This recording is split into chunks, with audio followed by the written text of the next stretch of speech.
Hi MG, welcome to IMO. So எப்படி சிஎஸ்கேவுக்கு ஒரு பயங்கரமான ஷாக்கிங்கோ, அதே மாதிரி மும்பை இந்தியன்ஸுக்கும் ஒரு ஷாக்கிங்காக இருந்துச்சு. ஸோ மேட்ச் பார்த்துருப்பீங்கன்னு நினைக்கிறேன்.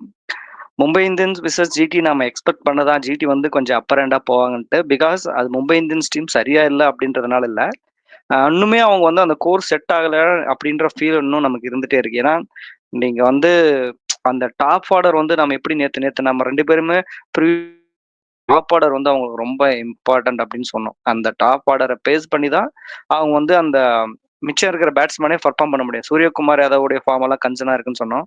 நம்ம என்ன பேசணுமோ அதே தான் நடந்துச்சு. எந்த ஒரு சேஞ்சஸும் இல்லை. அவங்க டாப் ஆர்டர் கிளிக் ஆகலை. அதே மாதிரி ரொம்ப நாளா நம்ம சொல்லிட்டு இருக்கிறது, ரிவ்யூல இருந்து சொல்லியிருக்கோம், டீம் ப்ரிவியூல இருந்து சொல்லியிருக்கிறது என்னன்னா, ஜிடிக்கு எல்லாமே செட்டா இருக்கு. பட் அவங்க டீம் மட்டும் கரெக்டா ஒரு காம்பினேஷனா வந்து பண்ணாங்கன்னா செம்ம டீம்னு சொன்னோம். நேற்று அந்த மாதிரி ஒரு பிரசித் கிருஷ்ணாவா இருக்கட்டும், சிராஜா இருக்கட்டும், செமையா பவுலிங் பண்ணாங்க. திணறடிச்சாங்கன்னே சொல்லலாம். ஸோ மொத்தமா அவங்களுக்கு வந்து எல்லாமே பாசிட்டிவ் சைனா மாறிச்சு. அதே மாதிரி இந்த சைடு மும்பை இந்தியன்ஸ் பாத்தீங்கன்னா, சிஎஸ்கே எப்படி வந்து ஒரு ஹியூமிலேஷன் ஆர்சிபி கிட்ட வாங்கினாங்களோ அதே மாதிரி ஜிடி கிட்ட வாங்கினாங்க. ஸோ நீங்க என்ன நினைக்கிறீங்க மேட்சை பத்தி? உங்களுடைய தாட்ஸ் நேற்று மேட்சை பத்தி? ஆனஸ்டா சொல்ல போனா மும்பை இந்தியன்ஸ் வந்து ஒரு சாம்பியன் டீம் மாதிரி ஆடல. அந்த அவங்களோட கெப்பாசிட்டி என்ன, அவங்களோட இது பிளேயர்ஸ் என்ன, அந்த அவங்ககிட்ட இருந்த அவுட்புட் வந்து சுத்தமா கிடைக்கலன்னு தான் சொல்லணும். ஓவர் கேப்டன்சின்னு தான் சொல்லணும். ஏன்னா லாஸ்ட் மேட்ச் பாத்தீங்கன்னா விக்னேஷ் புத்தூர் வந்து நல்லா தான் ஸ்பின் போட்டாரு.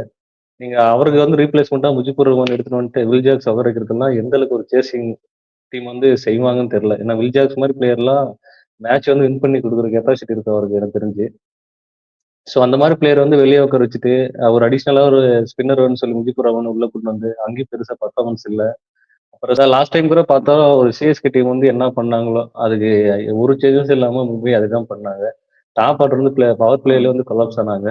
அதுக்கப்புறம் வந்து பார்த்தீங்கன்னா இன்னிங்ஸ் ஓரளவு பில்ட் ஆச்சு. திலக் வர்மாவும் சரி, ஒரு சூரியகுமார் தான் அழகாக பில்ட் பண்ணி எடுத்து போனாங்க இன்னிங்ஸை. பட் அதுக்கப்புறம் பார்த்தீங்கன்னா ஒரு ஹர்திக் பாண்டியா வந்து அவ்வளோ ஒரு எப்படி சொல்றது, அந்த மாதிரி ஆடணும்னு அவசியமே இல்லை. இப்ப இருக்கிற இந்த பழைய ஸ்டைல தான் எனக்கு தெரிஞ்சு அடிச்சுக்கலாம், லாஸ்ட் ஓவர் வரையும் மேட்ச் கொண்டு போகலாம், லாஸ்ட் ஓவர்ல இருந்து அடிச்சுக்கலாம், அந்த மாதிரி மைண்ட் செட்ல இப்ப இருக்கிற டீம் மென்டாலிட்டி செட் ஆகாது. அந்த மாதிரி தான் இருந்துச்சு. இல்ல எப்படின்னா, இது 2 டீம் தான் பெருசா தப்பு பண்றாங்கன்னு நினைக்கிறேன். நீங்க எக்ஸப்ட் நீங்க சிஎஸ்கே, மும்பை இந்தியன்ஸை தவிர்த்து மற்ற டீம் எல்லாம் பாத்தீங்கன்னா, அவங்களுடைய வந்து ஃபர்ஸ்ட் பால்ல இருந்தே அடிக்கணும்னு அந்த ஹங்கர் தெரியுது. பட் ஆனா சிஎஸ்கே அண்ட் மும்பை இந்தியன்ஸ் வந்து இது ஓல்டு ஒரு ஃபார்முலா. அதாவது இன்னிங்ஸை பில்ட் பண்ணுவோம், நம்ம வந்து ஃபைனல் ஓவர்ஸ்ல அடிச்சுப்போம் அப்படின்றது வந்து அவங்களுடைய ஓல்டு ஃபார்முலா. ஐ திங்க் அது எனக்கு தெரிஞ்சு பெருசா சக்சஸ் கொடுக்கலன்றது உண்மை. இன்னொரு விஷயம் என்னன்னா, இப்ப ரோஹித் சர்மா மாதிரி ஒரு பிளேயர் எல்லாம் வந்து நீங்க ஒரு டீம்ல வச்சுக்கிட்டா அந்த டாப் ஆர்டர் பர்ஃபார்ம் பண்ணலாம் கண்டினியூஸா அப்படின்னும் போது அது ஒரு கொஞ்சம் டிசப்பாயின்மெண்ட் தான். ஏன்னா அந்த இடத்துக்கு யார் இருந்தாலும் கொண்டு வரலாம். இப்ப நீங்க சொன்ன மாதிரி வில்ஜாக்ஸ் எல்லாம் உட்கார வைக்கிறதெல்லாம் என்ன மாதிரியான ஒரு தாட்ஸ்ன்னு எனக்கு தெரியல. இப்போ நீங்க கீப்பருக்கு உங்களுக்கு ராபின் மின்ஸை நீங்க போட்டுக்கோங்க. நீங்க அவரை இம்பாக்ட் பிளேயரா கொண்டு வரீங்க. ராபின் மின்ஸை கீப்பரை வச்சுக்கிட்டு ரிக்கில்டன் உங்களுக்கு கனெக்ட் ஆகலைன்னா நீங்க வில்ஜாக்ஸ் கூட ஓப்பனிங் போலாம். ஏன்னா அவர் அந்த அளவுக்கு ஹிட் பண்ணுவார். நம்ம அதை ஆல்ரெடி பார்த்துட்டோம். நீங்க நீங்க ரிக்கில்டனாவது சவுத் ஆப்பிரிக்கா லீக்ல நல்லா பண்ணாருதான் நீங்க எடுத்திருக்கீங்க. மும்பைக்கு அவருக்கு அங்க நல்லா பண்ணாரு. ஆனா நான் இங்க என்ன சொல்றேன்னா, உங்களுக்கு அந்த மாதிரி ஒரு வில்ஜாக்ஸ் மாதிரி ஒரு ஓப்பனர் நீங்க இறக்கிட்டீங்கன்னா 3-4 ஓவர் அவரை வச்சு கவர் பண்ணிக்கலாம். அது ஒரு பயங்கரமான விஷயம். பவுலிங் வந்து எப்படி சொல்றதுன்னா, யாருமே த்ரெட்னிங்கா கிடையாது மும்பையை பொறுத்த வரைக்கும். இது நம்ம வந்து ப்ரிவியூலயே சொல்லிட்டோம். அவங்க நல்ல டீம் வச்சிருக்காங்க, ஆனா த்ரெட்னிங்கா இல்ல. அதாவது ஒரு அந்த பிரைம் போல்ட்டாவும் இல்ல. தீபக் சவார் உங்களுக்கு ஆல்ரெடி தெரியும். அவருடைய பெஸ்ட் அவர் கொடுக்கல. அந்த மாதிரி நீங்க பவுலர்ஸை பார்த்தாலே இப்ப நீங்க சொன்ன மாதிரி அந்த விக்னேஷ் புத்தூரை வந்து எதுக்கு உட்காரச்சாங்கன்னு தெரியல. ஏன்னா ஒரு பிளேயர் நீங்க அவரை நல்லா அழகா பர்ஃபார்ம் பண்ணும்போது, ஒரு சிஎஸ்கே மாதிரி ஒரு ஜாம்பவான் டீம் கிட்ட அவளை நல்லா பர்ஃபார்ம் பண்ணிட்டும் 3 விக்கெட் எடுத்துட்டும் நீங்க உட்கார வச்சீங்கன்னா, சோ அது வந்து பயங்கரமான போர் டெசிஷன் தான் நான் நினைக்கிறேன். அது எந்த விதத்துல கை கொடுக்கும் அப்படின்னு எனக்கு தெரியல. அதே மாதிரி நீங்க ஒரு சூரியகுமார் யாதவ், ஒரு திலக் வர்மாவெல்லாம் சுத்தமா ஒரு இன்டென்ட் அவங்க ஃபேஸ்ல எனக்கு தெரியலன்னு நான் ஃபீல் பண்ணேன். ரியலா நான் ஃபீல் பண்ணேன். என்னன்னா அவங்க எல்லாம் ஒரு ஒன்ஸ் அப்பான் டைம் அந்த ஒரு 2 வருஷம் இப்ப நீங்க இந்தியன் டீம்ல கூட திலக் வர்மாவா இருக்கட்டும், நீங்க ஒரு 2-3 இயர்ஸ்க்கு முன்னாடி வரைக்கும் ஒரு சூரியகுமார் யாதவா இருக்கட்டும், ஹர்திக் பாண்டியா கேப்டனுக்கு முன்னாடி சொல்றோம், அந்த இன்டென்ட்டே பயங்கரமா இருக்கும். பால்ல இருந்து அடிக்கணும், பால்ல இருந்து அவன் வந்தாலே ரன் எப்படி போகும்னே தெரியாது. ஆனா இவங்க வந்து சுத்தமா அந்த ஒரு இன்டென்ட்டே இல்லாத மாதிரி ஒரு ரொம்ப ஒரு கேஷுவலா ஆடுற மாதிரி எனக்கு ஃபீல் ஆகும். எப்படி நம்ம சிஎஸ்கே வந்து நாம சொன்னோமோ, அதாவது தோத்துருவோண்டா அப்படின்ற மாதிரி ஆடினாங்க அப்படின்ட்டு, அதே மாதிரிதான் எம்ஐயும் ஆடினாங்கன்னு நினைக்கிறேன். நீங்க வேற இந்த சைடு நீங்க ஜிடி பாத்தீங்கன்னா உண்மையா அவங்க அவங்களோட ஸ்ட்ரென்த்துக்கு ஏத்த மாதிரி ஆடினாங்க, நம்ம அக்செப்ட் பண்ணிக்கணும். செம்மையா விளையாடினாங்க. ஏன்னா பட்லர் வந்து ஓப்பனிங் ஆடணும்னு நம்ம எதிர்பார்த்தோம். ஆனா பட்லர் ஒன் டவுன் வந்தாலும் சூப்பரா பெர்ஃபார்ம் பண்றாரு. கிடைக்கிற 30, 40 வருது. கில்லும் அதே மாதிரி பண்றாரு. அதே மாதிரி அவருக்கு ஒரு பொக்கிஷம் கிடைச்சிருக்காங்க அந்த டீமுக்குன்னா, சாய் சுதர்சன் என்ன மாதிரி பேட்டிங். ஐ திங்க் இந்த லாஸ்ட் 6 இன்னிங்ஸ்ல ஐபிஎல்ல லாஸ்ட் 6 இன்னிங்ஸ்ல 5 இன்னிங்ஸ்ல 50 போட்டிருக்காரு. சரியான பேட்டிங் வச்சிருக்காரு. அவர் அழகா ஒரு ஆங்கர் இன்னிங்ஸ் பிளே பண்ணிட்டு அக்ரெஷன் எங்க தேவையோ அங்க ஆடுறாரு. ஆனா அங்கேயும் ஒரு பிரச்சனை இருக்கு. என்னன்னா மிடில் ஆர்டர் வந்து அவங்களுக்கு கரெக்டா இல்ல. நீங்க அந்த டாப் ஆர்டர் விட்டுட்டு பாத்தீங்கன்னா மிடில் ஆர்டர் உங்களுக்கு பயங்கரமா இல்ல. ஆனா மும்பை கிட்ட அந்த டாப் ஆர்டரை கொலாஸ் பண்ற மாதிரி பவுலிங் இல்ல. அதுதான் உண்மை. சோ ஒரு உண்மையாவே மும்பையோட டாப் ஆர்டர் வந்து ரியலி சேஞ்ச் பண்ணணும்னு நினைக்கிறீங்களா? என்ன சொல்றீங்க நீங்க? மும்பை வந்து எப்படி பாத்தீங்கன்னா கண்டிப்பா சேஞ்ச் பண்ணி தான் ஆகணும். இல்ல நீங்க ரியல் கல்ட்ரோல்ல தான் போறீங்க, ஒரு விக்கெட் கீப்பர் ஆப்ஷன் இருக்குன்னு சொல்லிட்டீங்கன்னா, நீங்க ராபன்ஸ் ம். வந்து குயிட் பண்ணிட்டு அழகா மிடில் ஆடல வில் ஜாக்ஸ் இதுல ஒன் டவுன் அந்த மாதிரி மேபி செட் ஆகலைன்னா ஒரு குயிக் இருக்கு. இந்த பவர் பிளேல ஏர்ல விக்கெட் வந்து வில் ஜாக்ஸ் கூட வச்சு ட்ரை பண்ணலாம். அந்த மாதிரி ஒரு ம். மொத்தமா பேட்டிங் விட்டு கொஞ்சம் கான்பிடன்ட் இல்லாத மாதிரி இருக்கு டாப் 10 வரைக்கும். நம்ம என்ன நீங்க சொன்னது ஆல்ரெடி வித்தவுட் பும்ரா இல்லைன்னா நீங்க 6ல 2 மேட்ச் கூட ஜெயிப்பாங்களான்னு டவுட்னு சொன்னீங்க. அப்ப என்னால ஏத்துக்க முடியல. பட் ம். இப்ப பார்க்கும்போது அப்படிதான் இருக்கு. பும்ரா இருந்தாலுமே தோக்க வேண்டிய டீம் மாதிரி தான் தெரியுது எனக்கு. அந்த மாதிரி ஒரு இல்ல கான்பிடன்ஸ் பும்ரா இல்லாம. இருந்தாலே தூக்க வேண்டிய டீம் தான் ஆயிடுச்சு இப்ப. ஏன்னா நீங்க ரன் அடிக்கவே இல்லைன்னா இப்போ ஒரு அகமதாபாத் கிரௌட்ல நீங்க ஒரு 190+190+ அடிச்சிருக்காங்க. ஓகே, பவுலர்ஸ் அவங்க எஃபெக்ட் பும்ரா இல்லாம ஒரு டாப் கிளாஸ் பவுலர் இல்லாம அவ்வளவு பண்ணிருக்காங்கன்னா அக்செப்டட். அத உங்களால நீங்க ஒரு எப்படி ஒரு கிட்ட கூட போல ஒரு ஒரு பயங்கரமான ஸ்கோரை சேஸ் பண்ணி கூட போல. நீங்க ஈஸியா தோத்துருவீங்கன்னு ஒரு ஒரு ஒரு 6-7 ஓவர்லயே உங்களுக்கு தெரிஞ்சிடுச்சு இவங்க தோத்துருவாங்க அப்படின்னு சொல்லிட்டு. அந்த அளவுக்கு தான் இருந்துச்சு. நீங்க திலக் வர்மா, சூரியகுமார் அதை இருக்கிற வரைக்கும் ஓரளவு இருந்துச்சு. அதுல 2ல ஒரு விக்கெட் போன உடனே நமக்கு புரிஞ்சிடுச்சு. ஓகே, இது அவுட் ஆக போற டீம் தான் அப்படின்னு சொல்லிட்டு.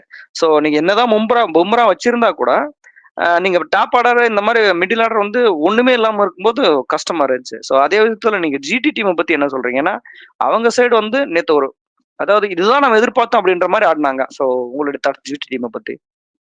ஜிடி பொறுத்த வரைக்கும் டாப் 3 தான். அந்த டாப் 3ல வந்து 2 பேர் கொலாப்ஸ் ஆன அப்புறம் அங்க டீமே முடிஞ்சு. அதுக்கப்புறம் மிடில் ஆர்டர்ல ஸ்ட்ராங் பண்ற அளவுக்குலாம் டீமும் இல்ல. நீங்க நம்ம பேசியிருந்தோம் சாயஸ் வந்து ஒரு ஆங்கர் இன்னிங்ஸ் தான் ஆடுறாரு. நல்ல ஒரு ஸ்ட்ரைக் ரேட்ல ஆடுறதுல அவர் எதுக்கு ஓப்பனிங் இருக்குன்னு அப்படியெல்லாம் ஒண்ணுமே இல்ல. அழகா மேக்கப் பண்றாரு சார். ஆரம்பிக்கிறது மெதுவா ஆரம்பிச்சாலுமே போக போக மேட்ச் போக ம். போக அவரோட ஸ்ட்ரைக் ரேட் வந்து இம்ப்ரூவ் பண்ணிட்டே போறாரு. ஸோ அவங்க டாப் 3 வந்து பயங்கர பீக்ல இருக்காங்க. அவங்க டாப் 3 வந்து ஃபெயிலியர் இல்லாம இருக்காங்க. மேபி அவங்க டாப் 3ல வந்து ஏதாவது ஃபெயிலியர் வந்து 1, 2 விக்கெட் ஏர்ல தான் வந்துருச்சுன்னா மிடில் ஆர்டர் கண்டிப்பா ஸ்ட்ரகிள் ஆகும். நம்ம எப்படி சொல்றது இப்போ 190 வந்து ஒரு டார்கெட் ஃபிக்ஸ் பண்ற டீம் வந்து மேபி ஒரு டாப் 3 கொலாப்ஸ் ஆனா ஒரு 150 கூட ரீச் ஆகலாம்னு டவுட். ஏன்னா அந்த மாதிரி ஒரு மிடில் ஆர்டர் தான் அவங்களுக்கு இருக்கு. ஆஹ் அதான் அவங்க கிட்ட என்ன சோர்ஸ் இருக்கோ அதை வந்து எப்படியெல்லாம் யூட்டிலைஸ் பண்ணுமோ அந்த அளவுக்கு யூட்டிலைஸ் பண்ணாங்க. பவுலிங்கும் சரி, ஒரு ரஷீத் கான் 2 ஓவர் தான் போட்டாரு. அந்த மாதிரி ஒரு கில்லோட கேப்டன்ஸ் வந்து வெறித்தனமா இருந்துச்சு. ஸோ ஓவராலா இல்ல அவங்களோட பவுலிங் பர்ஃபார்மன்ஸ் வந்து வந்து எனக்கு ரொம்ப ரொம்ப இம்ப்ரெசிவா இருந்துச்சு. ஏன்னா பிரசித் கிருஷ்ணாவெல்லாம் போன மேட்ச் பொழந்து எடுத்தாங்க. ஆனா இந்த மேட்ச்ல ஐ திங்க் 3 ஓவருக்கு 8 ரன் தான் கொடுத்திருந்தாங்க. 4வது ஓவர் தான் கொஞ்சம் ரன் போச்சு. ஆனா அது பெருசு இல்ல. பயங்கரமா பண்ணாரு. ஏன்னா நம்ம பிரசித் கிருஷ்ணா வந்து ரொம்ப குறைச்சி எடை போடுறோம். அவர் வந்து ஒரு சீசன் தான் நினைக்கிறேன். ஒரு இன்ஜுரி ஆனாரு. அதுக்கு முன்னாடி ராஜஸ்தான் ராயல்ஸ்ல ஆடிட்டு இருந்தாரு. ஒரு கொஞ்சம் இன்ஜுரி ஆயிட்டு வெளியே போனாரு. அதுக்கப்புறம் கொஞ்சம் குறைஞ்சு. ஆனா அந்த இன்ஜுரி ஆகிறதுக்கு முன்னாடி சரியா பண்ணுவார். பவுன்ஸ் கரெக்டா கிளிக் ஆகும். நேத்து அந்த மாதிரி ஒரு பிரசித் கிருஷ்ணாவை பார்த்த மாதிரி எனக்கு ஒரு ஃபீல் ஆச்சு. சிராஜ் சூப்பரா பண்ணாரு நேத்து.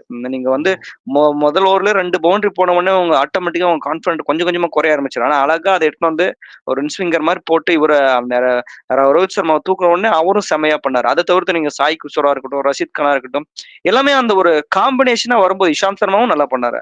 சோ அந்த காம்பினேஷனா வரும்போது அது வந்து எப்படி சொல்றது, ஒரு டீம் விக்டரிக்கு சக்சஸ் ஆகுது. அதுதான் வந்து நம்ம மும்பை கிட்ட இழக்கிறோமோ அப்படின்ற ஒரு பயங்கரமான ஃபீல் ஆகுது. ஏன்னா இன்னுமே நம்ம வந்து வெளியில வந்து அவங்க பூ பண்ணாட்டி கூட வெளியில வந்து பெருசா இப்பெல்லாம் பூ பண்றதுல கிரீட் பண்றாங்க. ஆனா இன்னுமே அந்த டீமுக்குள்ள வந்து ஹர்திக் பாண்டியாவை ஏத்துக்கிற மனநிலை இல்லையோன்னு எனக்கு உண்மையா அதான் ரியலா ஃபீல் ஆகுது.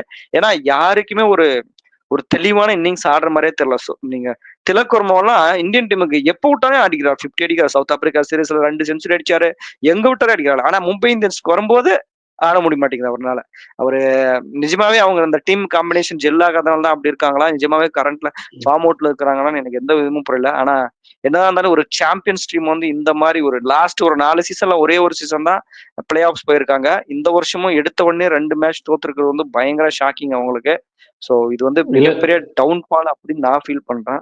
நீங்க என்ன சொல்றீங்க? இல்ல ஐசிசி ஈவெண்ட்ல வந்து திலக் வர்மா ஜெல் ஆகல அப்படின்லாம் இல்ல. நீங்க அங்க இந்திய டீம் எடுத்தனாலையும் திலக் ஒரு மாதிரி தான் ம், சூரியகுமார் யாதவ், அவருக்கு அடுத்து தான் ஹார்திக் பாண்டியா வராரு. அதே ரோல் தான். பட் அங்க வந்து பர்ஃபார்மன்ஸ் ம். பண்றது இங்க வந்து கிடைக்கல. மேபி அது கேப்டன்சி, கோர் கேப்டன்சி, அந்த டீம் என்வாயர்மெண்ட், அந்த அந்த அந்த மாதிரி ஒரு சுச்சுவேஷன்ல அதுதான் தான் அததான் பர்ஃபார்மன்ஸ் ஜெல் கிடைக்கல. ஆகலன்னு சொல்றேன். அதுதான் டீம் கூட ஜெல் ஆகலன்னு சொல்ல வரேன். அவர் இந்தியாவுக்கு பயங்கரமா பண்றாரு. ஆனா போன வருஷம் வரையும் கூட நல்லா பண்ணியிருந்தாரு இதுக்கு மும்பைக்கு. ஆனா இந்த வருஷம் ஒரு வராரு, வேகமா ஆடணும்னு எதிர்பார்க்கிறாரு, சீக்கிரம் அவுட் ஆயிடுறாரு. நீங்க சூரியகுமார் ஆமா. யாதவ் நேத்து கூட ஆடினாரு, பட் அவ்வளவு இம்ப்ரெசிவான நாக்கெல்லாம் கிடையாது. ஒரு நார்மலான நாக்கா மாதிரி தான் தெரிஞ்சுச்சு, நாக்கு மாதிரி தான் தெரிஞ்சுச்சு. ஸோ ஐ திங்க் அவங்க ரீக்ரூப் பண்ணி ஆகணும். இந்த சீசன்ல இப்பவே அவங்க ரீக்ரூப் பண்ண ஆரம்பிச்சு, அவங்களோட மிஸ்டேக்ஸ் என்ன, உண்மையாவே சாண்ட்னர் கூட போகணுமா அவங்க? ஏன்னா சாண்ட்னர் வந்து சென்னைக்கு நல்லா தான் பண்ணாரு. அவருக்கு நிறைய சான்ஸ் கிடைக்கல. நம்ம கம்ப்ளைண்ட் பண்ணியிருந்தோம். ஆனா இப்ப மும்பை கண்டினியூவா 2 மேட்ச் கொடுத்துருக்காங்க. ரொம்ப இம்ப்ரெசிவ்னலாம் சொல்ல முடியாது. அவருடைய ஸ்டாண்டர்டுக்கு அதெல்லாம் கம்மியா தான் பண்ணிட்டு இருக்காரு. ஸோ ஐ திங்க் ரொம்ப சீக்கிரமா அவங்களுக்கு ஒரு பும்ரா வரணும். டீமையும் கொஞ்சம் அவங்க பில்டப் பண்ணி தான் ஆகணும். ஓப்பனிங்ல வந்து ரிக்கில்டன் கூட போகணுமா, இல்ல வில் ஜாக்சன் போகணுமா, இல்ல ஒன் டவுன் வந்து உங்களுக்கு வேற ஏதாவது ஆல்டர்னேட்டிவ்ஸ் பார்க்கணுமா, இல்ல ஏதாவது ஒரு சேஞ்சஸ் பண்ணா மட்டும்தான். இல்ல ரோஹித் சர்மாவை மிடில் ஆர்டர் ஆட வச்சுட்டு, கேஎல் ராகுல் மாதிரி அவர் ஒரு டிசிஷன் எடுத்த மாதிரி மிடில் ஆர்டர் ஆட வச்சுட்டு, வில் ஜாக்சன் ரிக்கில்டன் கூட ஓப்பனிங் போகணுமா, இந்த மாதிரி நிறைய டிசிஷன் அவங்க யோசிச்சு எடுத்தா மட்டும்தான் இந்த சீசன் இன்னும் கொஞ்சம் நல்லா அமையும்னு நினைக்கிறேன். இல்லாட்டி சேம் ஓல்டு ஸ்டோரி தான் நினைக்கிறேன். வில் அவங்க எப்படி கம்பேக் கொடுக்குறாங்கன்ட்டு. அதே மாதிரி நீங்க ஜிடிஏ பொறுத்த வரைக்கும் போன மேட்ச்ல அவங்க என்னென்ன தப்பெல்லாம் பண்ணாங்களோ அதை நம்ம கிளியரா மென்ஷன் பண்ணோம். அதே மாதிரி இந்த மேட்ச்ல அவங்க கரெக்டா அதே டீமோட வந்து அவங்க எபிலிட்டிக்கு பர்ஃபார்ம் பண்ணாங்க. ரொம்ப சூப்பரா இருந்துச்சு. அவங்களுக்கு மிடில் ஆர்டர் தவிர்த்து மற்றபடி டாப் ஆர்டரா இருக்கட்டும், பவுலிங்கா இருக்கட்டும் கரெக்டா செட்டா இருக்குதுன்னு நினைக்கிறேன். ஸோ இதே மாதிரி போனா அவங்களுக்கு பிளே ஆஃப் சான்ஸ் ரொம்ப ஈஸின்னு தான் நினைக்கிறேன். வில் அவங்க எப்படி பர்ஃபார்ம் பண்றாங்கன்னு அடுத்த மேட்ச்ல பார்த்தா தெரியும். நான் உங்களை அடுத்த வீடியோவில் சந்திக்கிறேன். பாய்.